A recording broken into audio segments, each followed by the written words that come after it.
Hello friends, एक बार फिर से स्वागत है आप सब लोगों का मेरे यूट्यूब चैनल में। आज हम लोग पढ़ने वाले हैं 10th क्लास की एक पोम और इसका नाम है फायर एंड आइस, जिसे रचित किया गया है रॉबर्ट फ्रॉस्ट के द्वारा।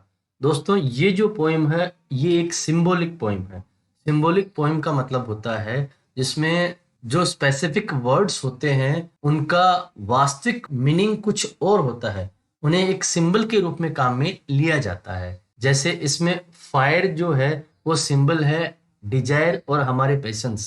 हो सकता है हमारे अंदर किसी भी ताकत को प्राप्त करने की डिजायर हो, या कुछ बहुत बड़ा बनने की डिजायर हो, या किसी भी प्रकार का हमारे अंदर पैशन या जोश या जुनून हो सकता है। उसी प्रकार आइस का मतलब है हेट्रेड। तो यहाँ पे फायर और आइस जो है वास्तव में फायर और आइस ना होकर सिंबल के रूप में प्रयोग किए गए हैं।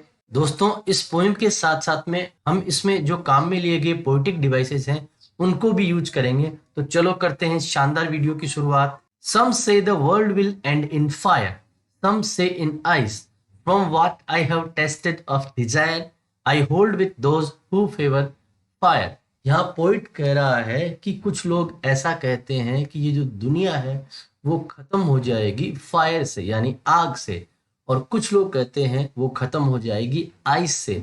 यहाँ फायर का मतलब वास्तविक आग नहीं है और आइस का मतलब वास्तविक बर्फ नहीं है। यहाँ फायर का मतलब है मनुष्य के अंदर जितनी तमन्नाएं होती है, उम्मीद होती है, जोश होता है, जुनून होता है, उन सब के कारण दुनिया कभी भी खत्म हो सकती है। उसी प्रकार से हम कहते हैं आइस, आइस का मतलब है दुनिया के लोगों के अंदर एक दूसरे के प्रति जो नफरत है उसके कारण से भी ये दुनिया खत्म हो सकती है। From what I have tasted of desire I hold with those who favour fire. लेकिन मैंने डिजायर को जितना अधिक टेस्ट किया है, परखा है, जांचा है, तो उसके अनुसार मैं कह सकता हूं कि जो लोग फायर को समर्थन कर रहे हैं मैं उनके साथ हूं। कि मतलब फायर के कारण, इसका मतलब हमारी इच्छाओं, उम्मीदों और तमन्नाओं के कारण, हमारे जोश और जुनून के कारण ये दुनिया खत्म हो सकती है। But if it had to perish twice, I think I know enough of hate to say that for destruction ice is also great and would suffice। तो दोस्तों, यहाँ पे पोइट ये कह रहा है कि अगर दुनिया को दो बार पेरिस होना हो, पेरिस का मतलब नष्ट होना हो, समाप्त होना हो, तो क्या होगा। मैं सोचता हूं कि जो आइस है या जो हेट है, जो लोगों के बीच में एक दूसरे के प्रति जो नफरत है, दुश्मनी की जो भावना है, उससे भी ऐसा हो सकता है। एंड वुड सफाइस, सफाइस का मतलब यहाँ पे रहेगा पर्याप्त। तो यहाँ पे पोइट ये कहना चाह रहा है कि इस दुनिया को तबाह करने के लिए फायर और आइस जो है वो दोनों बहुत इंपॉर्टेंट है। दुनिया फायर से भी तबाह हो सकती है और दुनिया आइस से भी तबाह हो सकती है। फायर का मतलब हमारे इच्छाएं, उम्मीदें और तमन्नाएं, और आइस का मतलब हमारे मन के अंदर जो भेदभाव की भावना है, नफरत की भावना है, वो सारी। अब हम इस पोएम के पोएटिक डिवाइसेस की तरफ नजर डालते हैं। जैसा कि मैं पहले ही बता चुका हूं, ये पोएम एक सिंबॉलिक पोएम है। इसमें फायर और आइस को मेटाफोरिकली यूज किया गया है दूसरे अर्थों में। इस पोएम में आप देख सकते हैं कि इंजर्मेंट का यूज किया गया है। इंजर्मेंट का मतलब होता है कि जब एक ही स्टेटमेंट को अगली लाइन में कंटिन्यू किया जाता है। जैसा कि आप देख सकते हैं, some say the world will end in fire, some say in ice.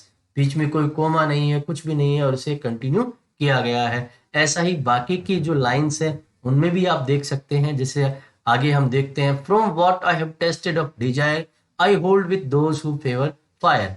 अगले स्टेंजा की बात करूं तो अगले स्टेंजा जो है उसकी लास्ट की 3 लाइन्स है, to say that for destruction ice is also great and would suffice. तो यहाँ पे भी इंजर्मेंट का प्रयोग किया गया है।